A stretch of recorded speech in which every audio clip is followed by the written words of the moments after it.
The Ensemble podcast is intended for professional financial advisors. This content is created in partnership with our sponsor, Zurich Australia Limited, ABN 92 000 010 195 AFSL 232 510, and is limited to publicly available information. Before acting on any general advice, you should consider whether appropriate and obtain financial advice from a qualified financial advisor. Ensemble does not hold an AFS licence and does not provide any financial advice or services or endorse any general advice. If a PDS or IM exists, you should obtain a copy and review it thoroughly before making a decision.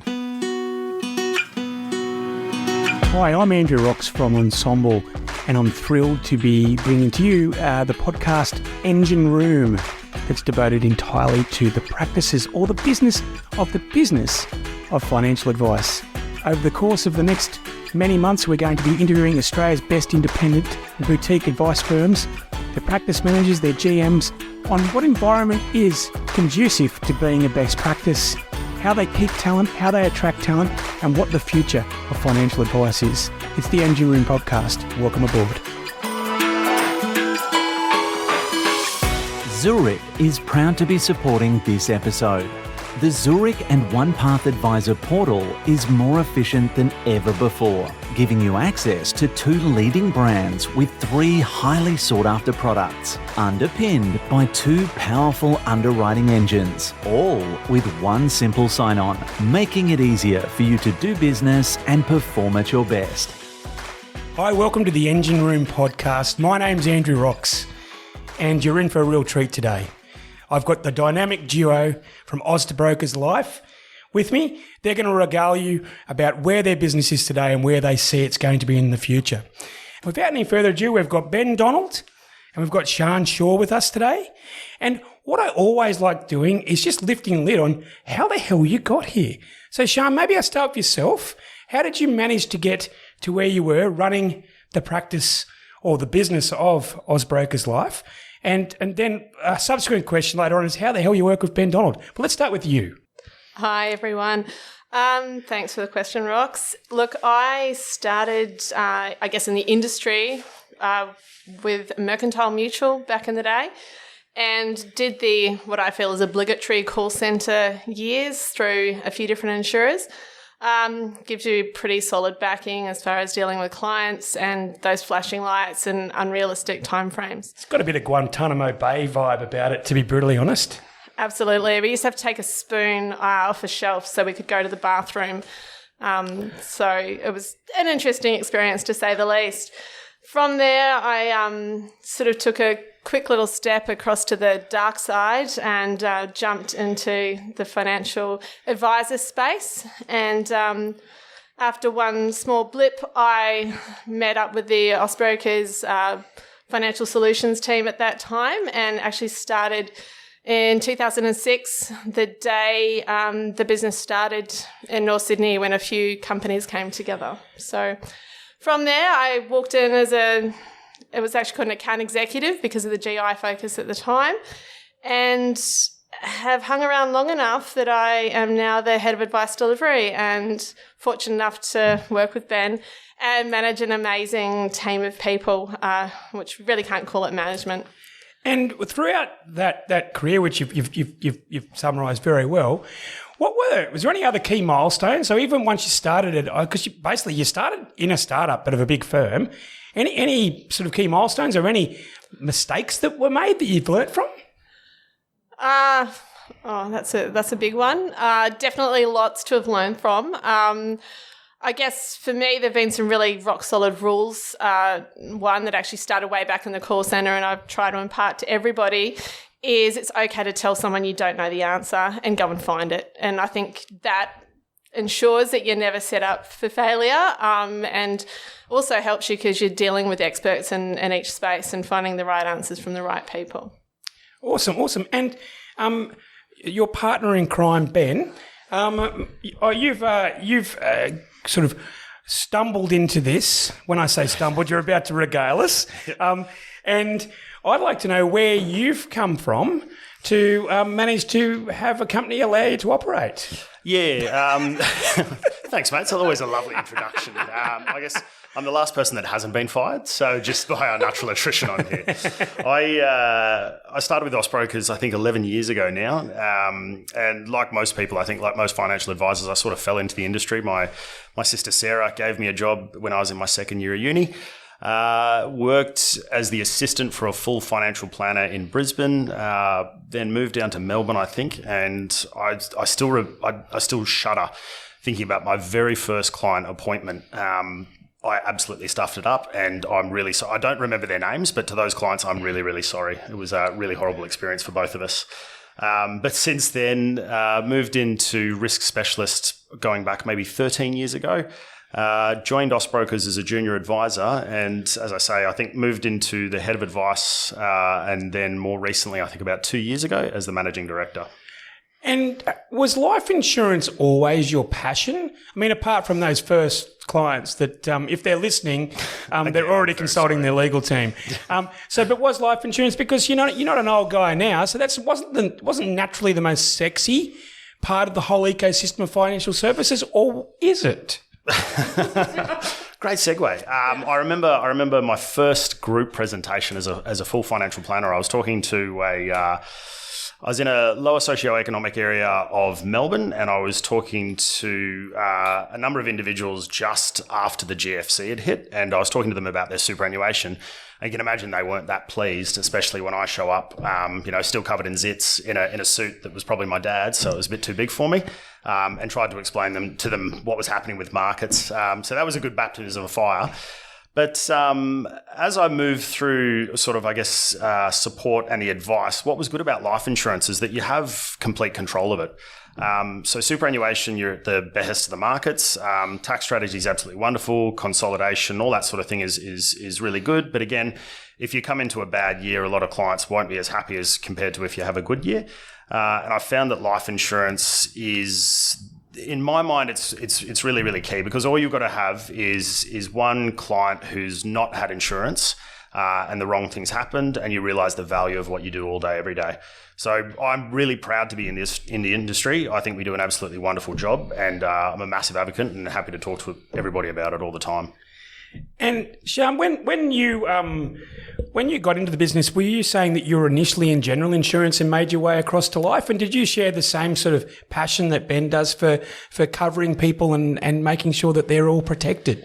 No, sorry, it was actually a joke, because Austbrokers as a whole is a GI business, and for some reason they decided to use the same terminology for the support staff that sat within the life space. Got it. Generally speaking, because I didn't understand a lot of what we were doing. I actually started with Mercantile Mutual in the risk call centre. So it was just always the thing that I knew best, always really enjoyed being able to help people within that space. And when you see people that don't have insurance and the way things don't go all that well, and then also where you see people who don't have support in the claims space from an advisor or an advising practice, it can go really badly as well. So, and so that formulated you sort of, so I get that. So you would have been taking calls, quite often people who were about to claim or on claim, but they had no sort of professional advice. Is that right? Absolutely. I think I got one on Christmas Day because they didn't finish back in the days. The call centres went right through. So I remember getting one on Christmas Day where someone's husband had passed away. Sort of thought they probably could have waited for a day or two, but they needed to get on with that straight away. So yeah, absolutely. Yeah. So, and that, I suppose, the whole ethos of Ensemble is the positive evolution of financial advice, but the word advice is in there. And so being advised, and I think the listener who's listening to this probably doesn't need to be preached to, because they're all for it. But, if we can just keep promoting how being advised is just chalk and cheese from being unadvised.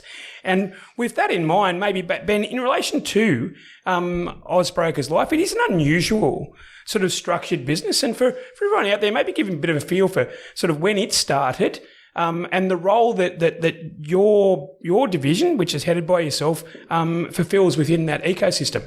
Yeah, sure. So Austbrokers is part of a publicly listed entity called the AUB Group. Their market cap, I think, is about $2 billion or so. But Austbrokers, as I guess the sub branch or the subset of AUB, They largely a general insurance brokerage. There's about 50 or thereabouts independent firms throughout the country, and they all have various niches. So, there's a team in Wagga that operate on a geography specialist. There's quite a few teams in Sydney that specialise in industry. So, for example, Austbrokers Aviation, the bulk of their clients are helicopter operators. Trade Credit just does trade credit. There's Cruden and Reed just does construction. But by and large, if there's a risk in Australia related to general insurance, Austbrokers can manage it. And I guess where the Austbrokers Life came from was the public entity or the larger group understanding that risk management didn't just extend to the chair, but also the person in it. And that's where I guess Austbrokers Life comes from is you want to make sure that you're doing everything you can from the client, and it's just a natural extension from the general insurance conversation. Absolutely. The helicopter doesn't fly without the person flying. Yeah, correct. So, and Absolutely. we used to, this little sidebar here, we used to insure, and we still do insure quite a few helicopter mustering pilots, and I don't know how we got it, but at the time, going back 6 years ago, we used to get standard rates on life insurance for blokes that were flying 20 metres above the ground at speeds I can't think of. With shotguns. Yeah. I've got a mate, Josh, not going to say your surname, but he's had 2 helicopter crashes in his career as mustering, so probably uninsurable, which is why I'm not mentioning his name at the moment. Look, thank you very much for sharing a bit about that background and the way in which sort of the philosophy that was very much, and just repeating, is that there's always someone who sits behind the piece of equipment or whatnot, and they need to be insured as well. And that plays very much to your ethos surrounding making sure that you want to make sure that person is covered and you can control the outcomes. Okay. So in relation to how you've managed to build this business, I wouldn't mind just getting a feel for what you've said is wonderful. And having, a $2 billion business with 50 branches and having, no doubt, quite a large business needs to have a large engine. So, Sian, in relation to the engine room, how do you structure? So maybe start with how many ARs do you have? Is it a centralised service? Are you pods? Or how have you arranged it to make sense of quite a big opportunity? Absolutely. Look, as with any business, there's lots of growth, development and change. So we have adjusted our structure a few times based on numbers on the team. Now, at the moment, we have about 10 advisors, about the same number of support staff, and we also have some key additional members of the team. Most importantly, or as importantly as everyone else, is our national claims manager, who takes a whole lot of work away from both the support team and the advisors in that space. Now, we work in a pod structure currently, so each advisor has a direct support, and we work in a very structured way, currently using threads and processes through the X-Plan system. So that is, yeah. Well, and also, I actually was lucky enough to be in your office only about 2 or 3 weeks ago, and you were just finishing a session on the amount of claims that you'd paid out. So maybe if you could tell the listener just the scale of your business. So I'd like to know, what's the number of clients, what sort of premium you're in, but then also finish with the money you've actually given out. Yeah. So as part of the structure, right, when you consolidate, you realise that you can achieve some greater efficiencies. And one of those areas that we found was with a direct claims manager. Now, there aren't many businesses around the country that have a claims manager. And I guess the return on employing that person has been absolutely monstrous. So Paul Langdale was an advisor for 20 odd years. And when we bought the business that he was a part of, he was really proud to have this big certificate from OnePath that I think talked about at the time 6.4 million or 10.4 million worth of claims. We'll just say 10.4, make it up. But the natural progression for him as an advisor was that he found the most joy in engaging with clients and insurers to make sure that the right outcome was achieved. So Paul's been integral to the team. He works with all of us. Now, some of our advisors choose to take a front foot with a lot of claims and have Paul do all basically the legwork in the background. And other advisors are just happy to sort of handball it straight to him. So Paul, at any one stage, is dealing with between 90 and 100 claims. Oh, my God. We had a massive spike on that with COVID and mental health claims, unsurprisingly. But the last financial year, I think we did 37 million in claims. And this financial year, I know we're 2 days out still, but we're tracking to finish at about $26 million worth of claims out to clients. Well, first of all, thank you. Yeah, I'm sure that there's $27 million worth of appreciation from dependents and also the people that have needed that to get through where they're at the moment. And so what does that make as far as the size of the business that you've got? What is the annual premium? So, and also I've just picked up you specifically life insurance, pure play, correct? Yeah, 100%. 100%. And yep. What is it mainly you've got a back book or what's the size of the business? No, so we have about 50 million in premium, and that's across sort of, I guess, our book, because we made about 10 purchases over the last 5 years. It's quite an amalgamation of different demographics, different geographies, all that sort of thing, because it's reflective of the Austbrokers group. But each year, I think this financial year, we're aiming for 3 million in new business premium. And it's just really enjoyable, hey? So we've got really good, strong relationships with the insurers, and we're able to leverage that on claims, on new business outcomes. And all our advisors can, split their time between managing the renewal book with a very schmick process in the background, looking at the new business process, which I'm sure Sian will talk about, how we get advice out to clients. And if they choose to, taking a heavier part of the claims process. So Sian, what Ben just said is you're hoping to do $3 million worth of new business as far as annual premium, which over 10 advisors, give or takes $300,000 each, and that might be something along the lines of 20 to 30 or 40 new clients. How does it work? What part does the risk specialist do? What part does the operations team do? How do you get the work out? Absolutely. So the start is to ensure that advisors can do as much client-facing work as possible. Obviously, that might be over the phone or Zoom, but generally speaking, we want to keep the advisors advising, engaging with clients and doing what they can. So the support team work extremely closely with the advisors. And when do they cut in? So when do they start? So our support teams start as soon as the advisor meets with the client. So effectively, they may know prior to the meeting. If they don't, they'll know as soon as the meeting's over. They're introduced straight away, so they're always a second set of hands to catch them if they have any questions or need to go from there. And then the support team just ensure the entire process runs smoothly. We've got all A's across the business with our audits this year, so everyone's doing what they're supposed to do with a really robust, solid system that runs behind them. And look, it's been several years now since the life insurance reforms have come in and commissions have come down, and many people have said that they've come down to a rate that makes it reasonably difficult for people who do life insurance as an also do in their business. With the backdrop of that quite strict framework, which I believe is 60% of the annual premium initially, and an ongoing amount there. How do you guys run? Like, what's the key efficiency in the placing of the business? Is it the advisor's role? Is it where you are doing the underwriting? Are you just picking good insurance partners to work with? Or is it all of the above? Probably a mix of all of those. One of the really important components we have is a pre-assessment for the advisors to go through prior to any case coming across for advice to be created. So that just ensures that we're not wasting any time with applications getting into insurer that won't be accepted or that are not going to end up exactly as the client expects. The advice creation process, we're generally expecting within 2 days that an SOA should be created and with the advisor for delivery to the client. And therefore that makes the new business process extremely efficient and fast.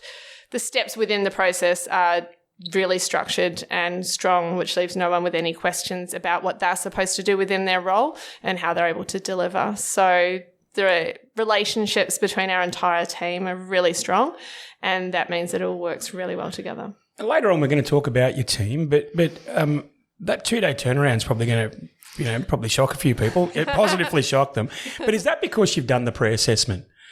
Is that because you did the pre-assessment up front and then you can kind of craft the advice based on that knowledge? So the SOA delivery is based on the entire file being completely checked prior to going across for delivery. So, and what about the renewals? So you've got $50 million worth of business that has to roll over every year. What sort of involvement, and maybe Ben, if you could answer this one, what involvement, if any, do your referring partners, being the GI, have with the renewal process? Yeah, we did a little test a couple of years ago where, because we'd made so many purchases, what we needed to do was just get a broader understanding of what our clients thought about us as a business and our referral partners. So we got our team to make 1,000 random phone calls, and the sole goal of those phone calls was just to do a litmus test to see what the clients thought about us. Really pleased to report that we had one negative feedback and one person who just sort of said, "Why are you calling?" So in my mind, that's okay as well. So I'm going to put it down to 1 out of 1,000 who didn't really want to hear from us. So that was really good to prove to us that our clients liked us, appreciated what we do. And then for the review book, every advisor's got their own portfolio of clients that they engage with, and we've just done a basic demographic of A, B, C, D, depending on a few characteristics of that client, and it's just a tiering of service levels. So every ABC client's getting a phone call, but every single client's obviously getting their renewal letter. And when we engage with the GI broker, what we've found is, and I'd say this to every financial planner who's listening, where you can, partner with other specialists, because if you've got a business that you trust and you know the guys that run it and you know the brokers or the accountants or the financial planners, whatever it may be, if that client is connected to you and them, that client is so much more likely to hang around with you.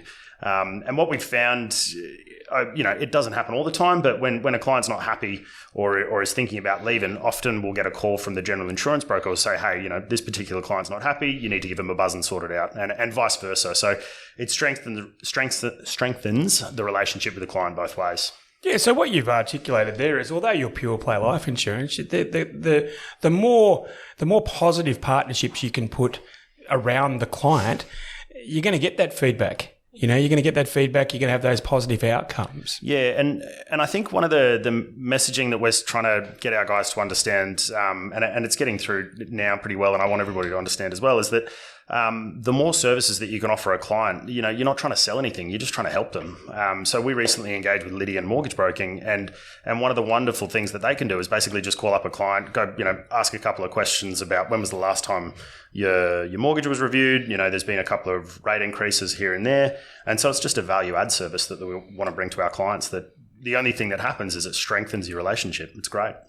Yeah, look, my background historically is I had a multidiscipline practice where we did life insurance, financial planning and mortgage broking, but which, by the way, you can still definitely do, and lots of great quality practices do that. But I'm just seeing this evolution of sort of specialist individuals working together. Now, if I sort of wanted to place myself inside your business, you've got advisors in all around Australia, is what you've mentioned, but Sydney's your head office. Is that right, Sian? Correct. So we had advisors around the country, and they work predominantly from our referral partners. So the Austbrokers network, they work from their offices directly. So they're sitting there with the referral partners. What percentage of the time are they in the brokers' offices?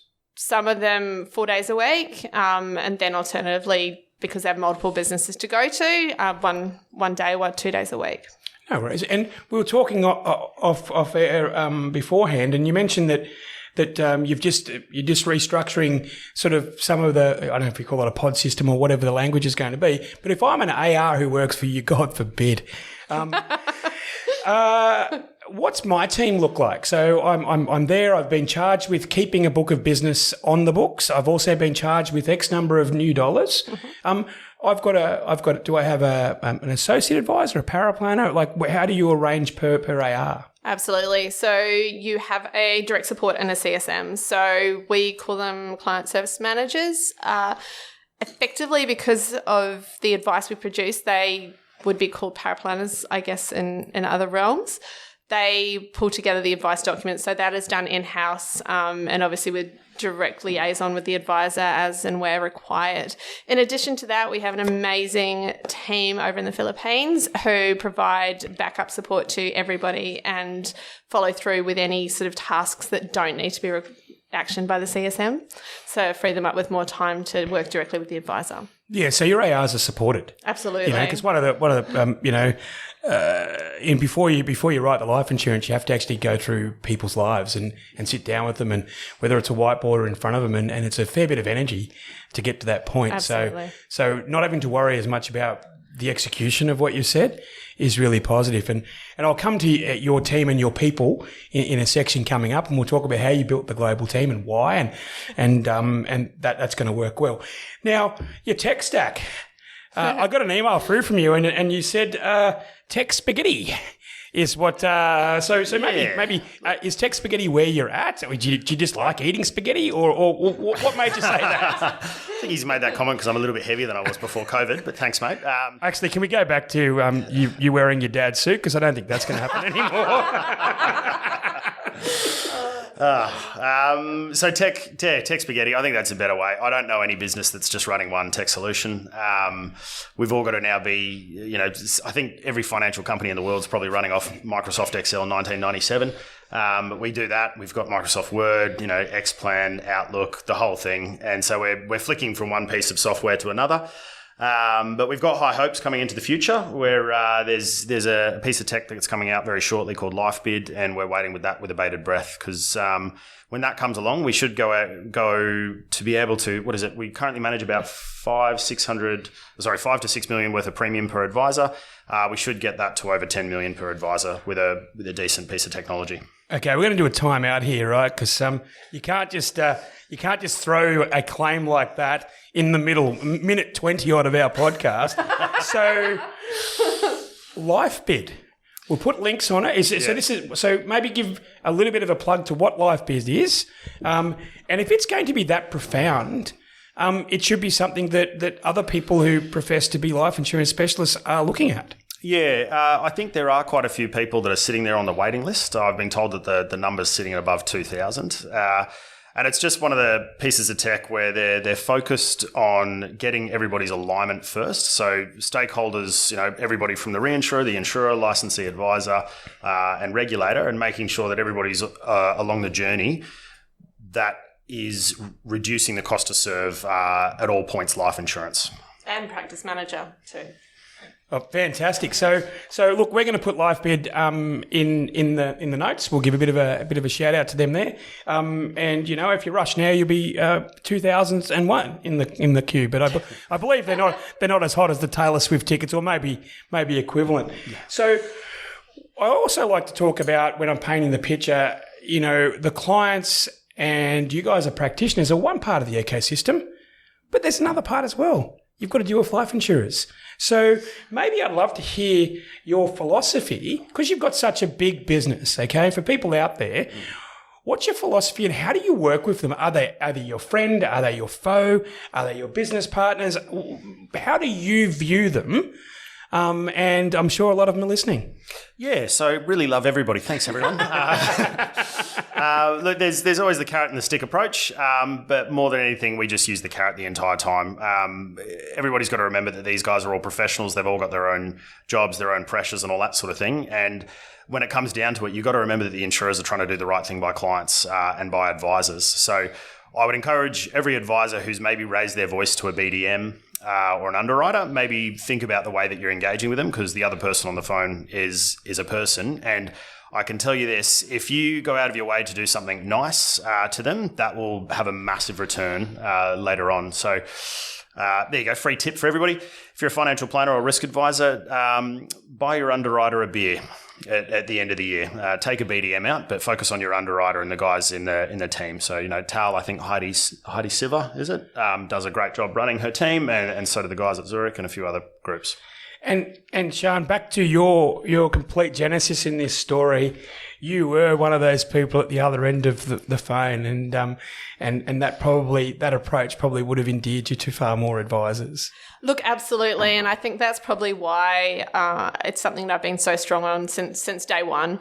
being really balanced in your approach with the insurer is so very important. They're there to pay claims. They want to pay claims. That's what they're there to do.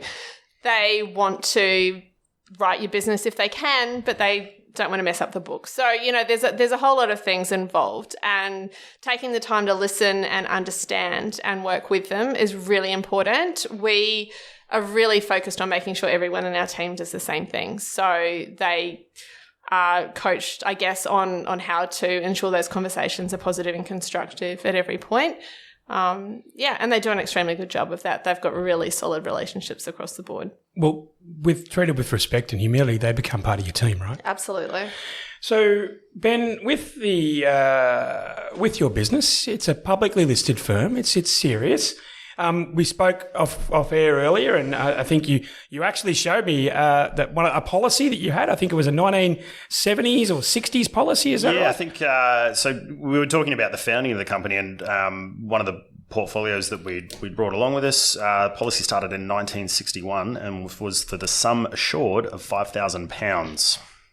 And that was a wholer? Was it a whole of life? Yeah, correct. Mutual life and citizens. And I think we changed to the Australian dollar in 1968. So we've got a few policies going back pre that. So given that you've got such lineage there, how are you licensed, and what made you make that choice? Yeah, so the licensees is an interesting piece at the moment. I know there's a lot of movement. We were with a group since before I joined, and we made the decision to move across to Australian Unity maybe 9 months ago. So as part of that, I effectively looked at the entire market, and some of the key points that I was looking for was obviously a commercial outcome. And to be honest, at a business of our size, it was sort of 6 to 1, half dozen, because everybody was willing to have an individual rate for us. They were attracted by Sian's charisma. Yeah, absolutely nothing to do with me. Thanks. And then, so the commercial outcomes, but I was looking for stability. So with all the mergers and acquisitions, there's been massive increases and massive decreases in advisor numbers. And through experience, we know when there's M&A activity, ordinarily that leads to, I guess, challenges in the licensee and the service that you get from them.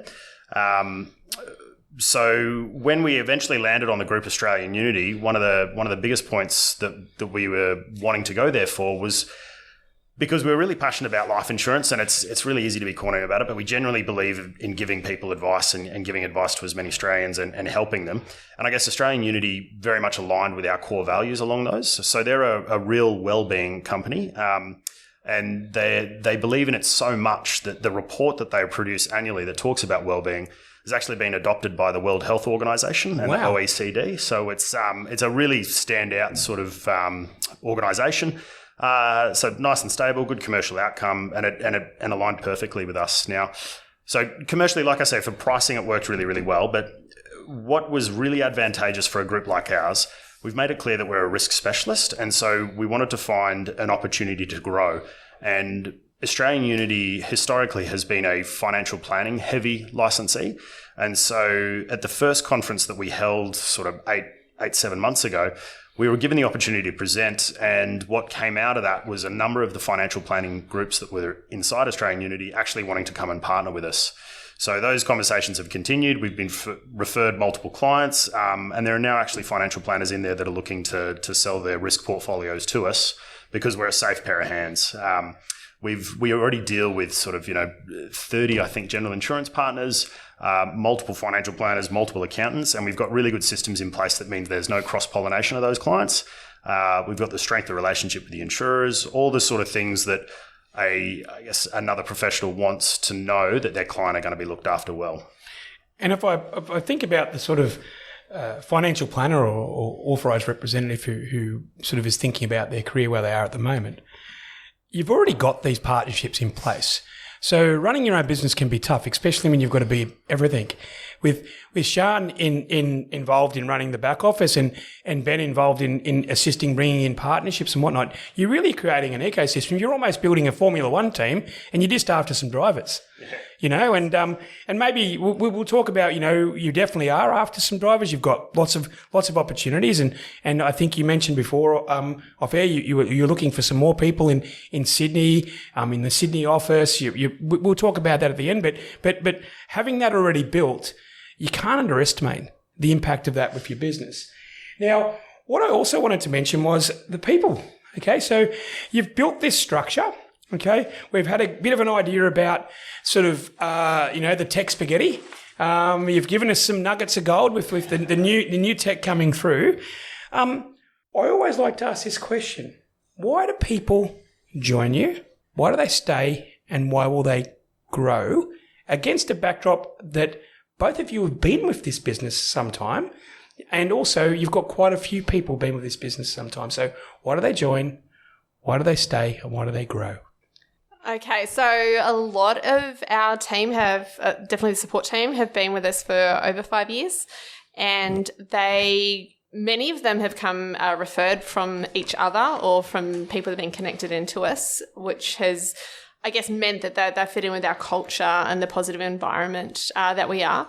We've had a lot of people come in who really had no idea about the industry when they walked in the door. So they've done a significant amount of solid training and growth and development, which has been absolutely amazing. And internally, how do you structure your training? Just to jump in there. Absolutely. So I guess always the TAL Masterclass is a really good starting point for anyone coming into life insurance. So we drop everyone in there.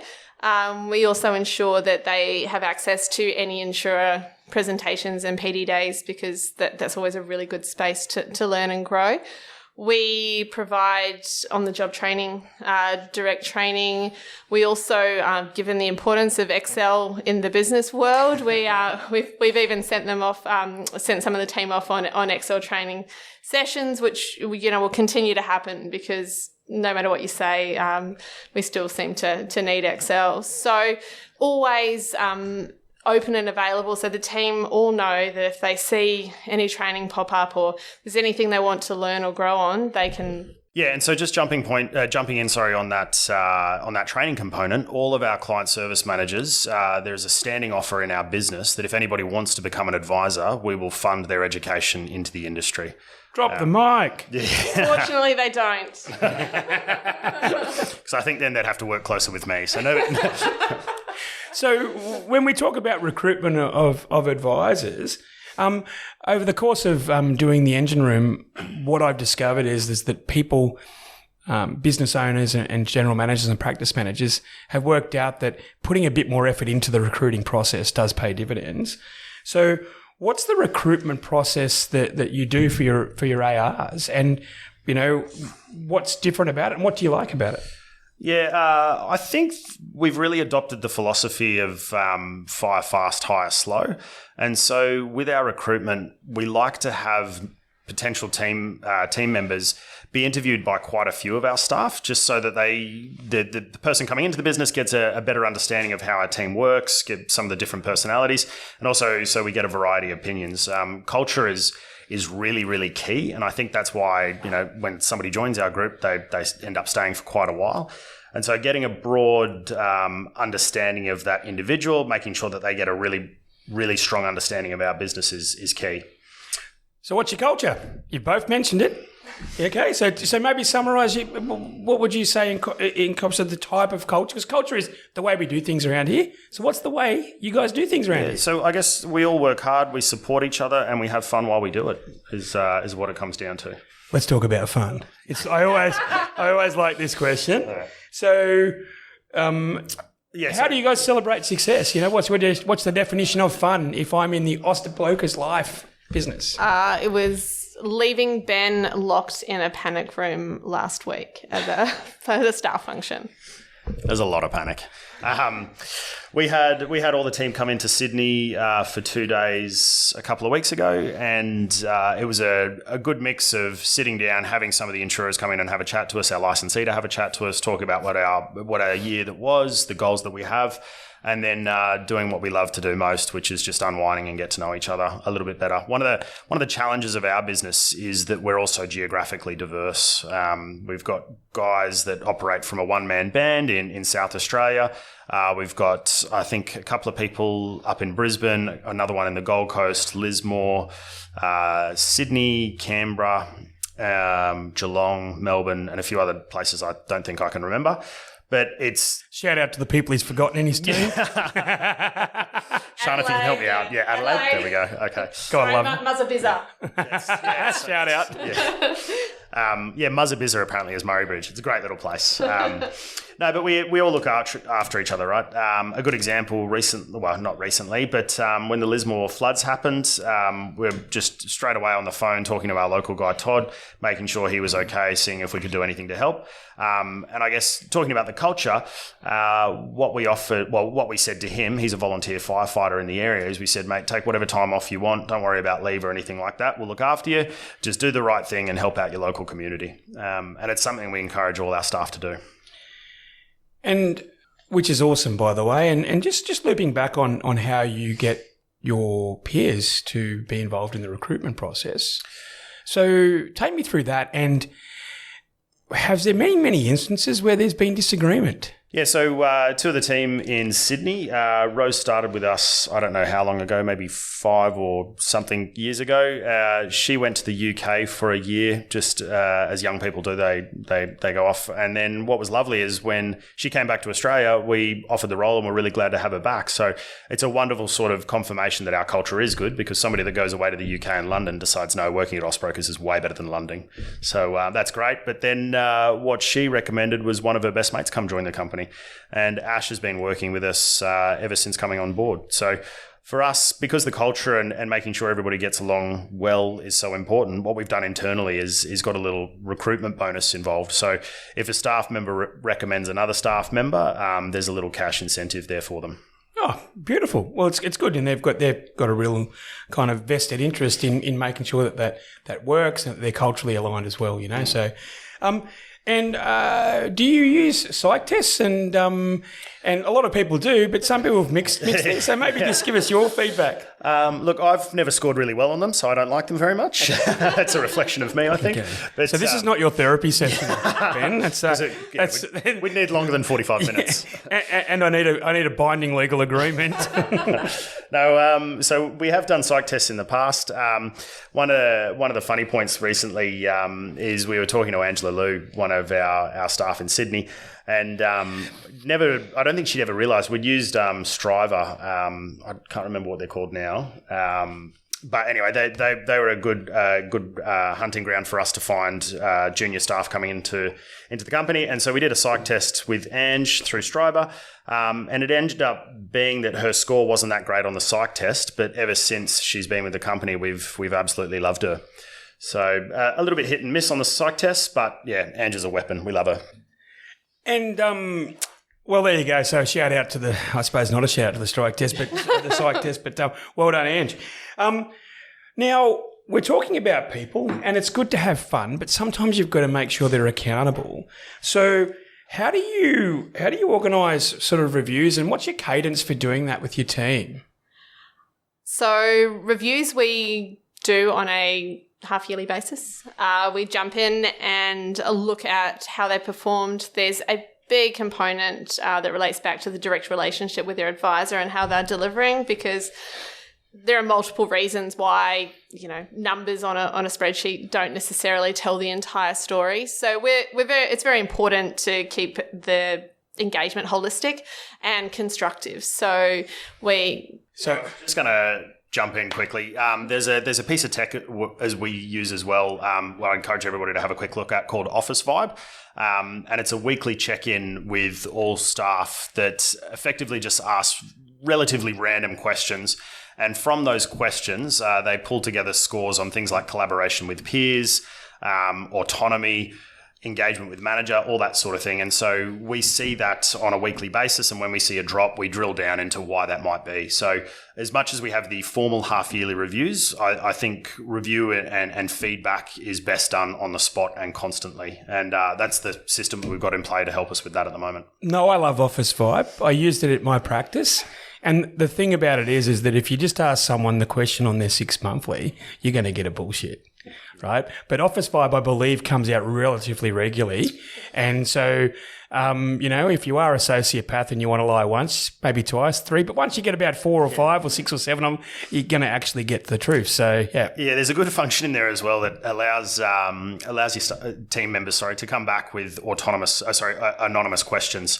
And the feedback on that has always been pretty good because, what could we do to make the office better? Or we could introduce baby goats, which is always a positive. And judging by the laugh, I know who put that one in.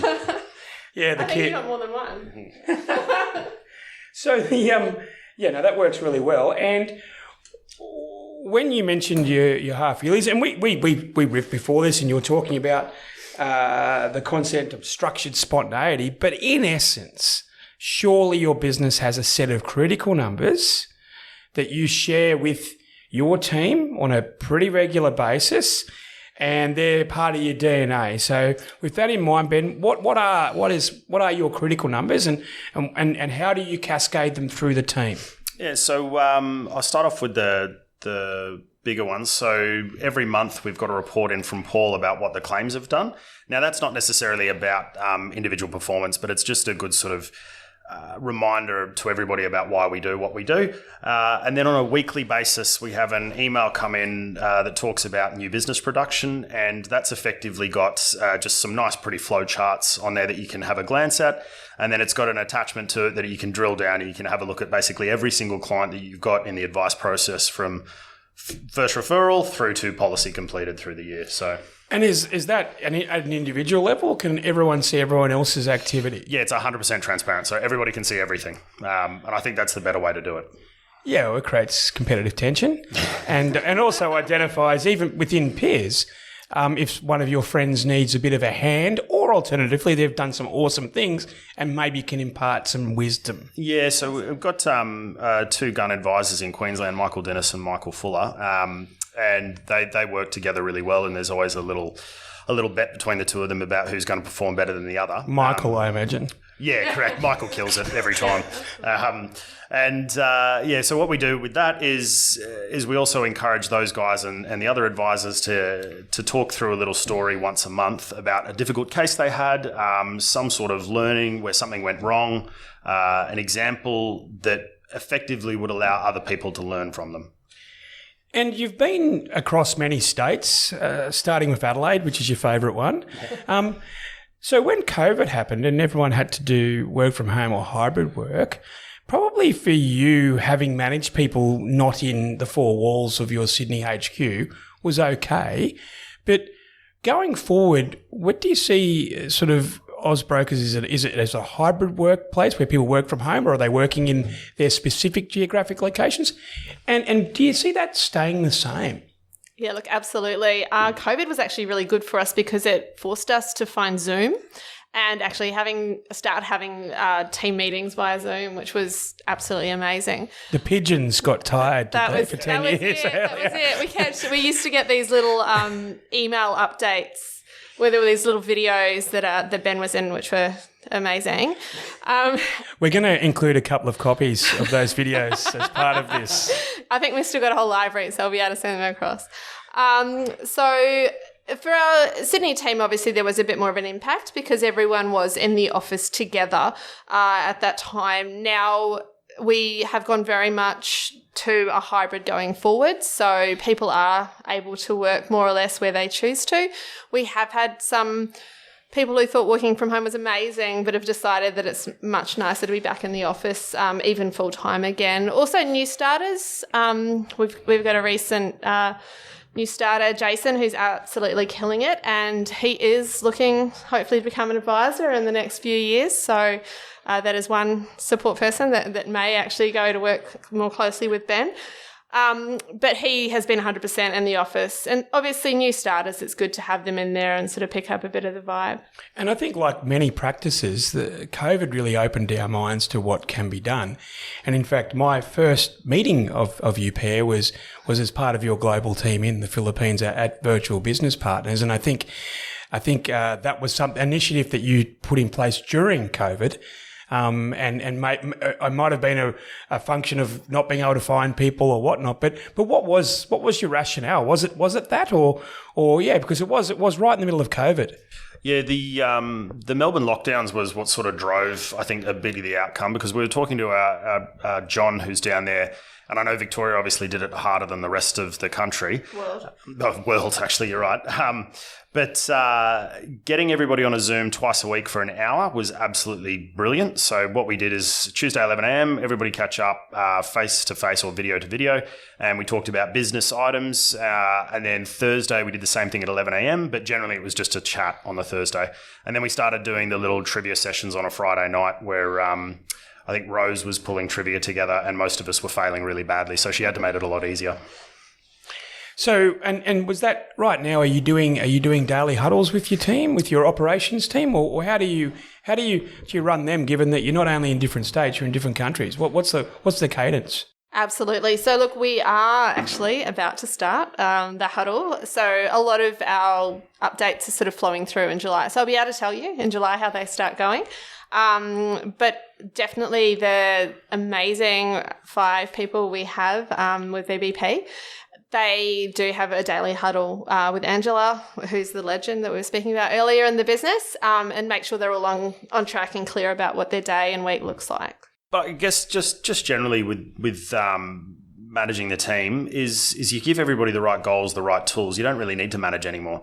The best thing we do with our advisors is just get out of their way. And it's the same thing with our support. So inside a pod, I would expect an advisor and support to call each other almost constantly during the day. We've got our little our teams chat, so they're always back and forth asking questions, making sure they get everything across. Some of our advisors will call other advisors asking questions about pre-assessments, that sort of thing, to try and get an idea. Every now and then we'll get an email from one individual out to every staff member asking for help on a certain item if anybody's got experience. And the daily huddles, it's more down to the sort of twice a week for us is how we've done it historically. And I've seen a quote that we were chatting about earlier, and you mentioned, never be afraid to say, I don't know, but I'll come back to you. Clients are just people. So what was the inspiration behind that? It's just the honesty of the statement. It's where we find our staff have previously got in trouble, or where I personally have got in trouble with clients, is if I try and fuddle my way through an answer, when really it'd be much easier to just say, I'm sorry, I don't know, or I don't have access to the information at the moment. Just let me call you back. And we encourage all our staff to have the same sort of thing internally as well. So if an advisor's calling for an answer, the support team, for example, will understand that it's much better to say, just give me half an hour and I'll come back to you. And we're talking people and culture, and we spoke about how you recruit people into your business. But you've done something like 5 or 6 acquisitions the last couple of years. How do you absorb the people in those businesses, those people that have built their life insurance business into your team? And is it sort of a one-size-fits-all, or is every case different? Generally speaking, with kid gloves for a little bit. So we obviously are very understanding of where people have come from, and very understanding that not everyone's going to fit into the culture or be the right people to be in that space. So obviously we do everything we can, particularly with advisors, to provide additional support, because often the reason advisors choose to sell the business and come into our team is because they want the additional back office support. They want the process that works behind them, so they can just do the advising. So they stay, most of the time they stay and flourish. Is that the plan? Yes, absolutely. Yeah. Absolutely. So if I was to sort of ask you a question about, if people are listening, if people are listening, good God, it's the Engine Room podcast. Of course they're listening. But you're very open to not only taking on ARs, but you're very open to working with them to absorb their business and then let them flourish. Is that correct, Ben? Yeah, 100%. We have a lot of experience of that over the last 5 years, and the experience is just getting, I think, better and better for more and more people that come on board. We're in conversations with a few people in Melbourne at the moment who, I think there's one gent, we're looking at a business model of maybe 500,000 worth of recurring and potentially looking at a JV model. And there's two other advisors actually in Victoria also who are effectively looking to sell their practice and become employees and just work off a salary. So the world's your oyster, to be honest. We've got a really strong, dedicated risk specialist back office team, and we can scale up as quickly as we need to. And what I always like asking is that you've both been in the industry more than 10 years, but maybe get a little bit of an idea, Sian, of your vision of where the practice manager or the general manager fits in a business today, as opposed to what it potentially was years ago, and where you see that sort of going forward. Absolutely. Well, obviously 10 years ago, it was often the, office people running around doing the bidding of the MD, no really constructive way forward or process. Five-demics, I think, something like that. Yes, go on. Where they'd walk in and drop a bomb and walk away again. Now, obviously, a practice manager is extremely important as growth in the businesses are required to keep a team on track, to keep processes humming, and it can only need to extend from there, especially as the industry continues to change and we need to keep pulling in all these updates to how we do advice and what's required. So when I think about ensembles, sort of what they're all about, and this is all about dispelling myths, is that when we started Ensemble, it was all about financial advisors helping each other. But in reality, an advisor is nothing without their team, they're whiteboard specialists without their team, right? So I would urge that if you're listening to this and you're thinking of getting into, and you're maybe in the back office, to lean on the resources that people have got, because this is a genuine career. Absolutely. This is not just you're someone's assistant anymore. This is a career that your CEO, your COO, your GM, whichever way you want to call it, are very important in running the business. They're very important in the profitability in the business, which cascades to the stakeholders. Profitability also means that you can pay for better escape rooms. But it makes the world go round, and obviously a positive environment. So.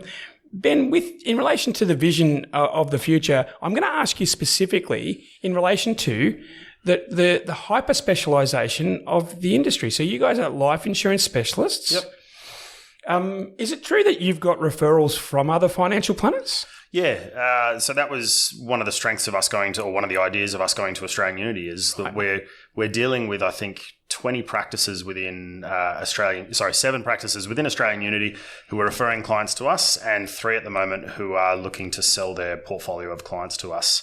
But more than that, and this is something, again, we're happy to share our intellectual property on this sort of thing. So within Australian Unity, there's a couple of guys that have maybe 30% of their revenue coming from risk, and they're not quite sure how to run it better.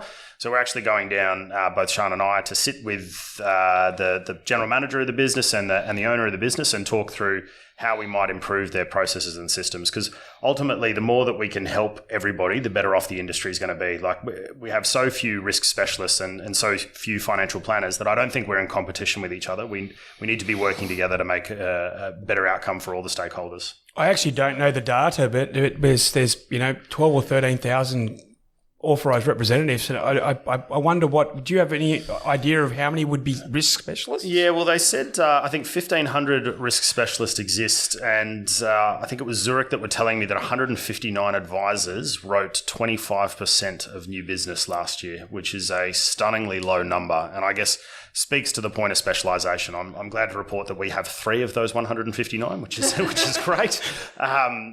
So we've just got the scale to be able to keep growing.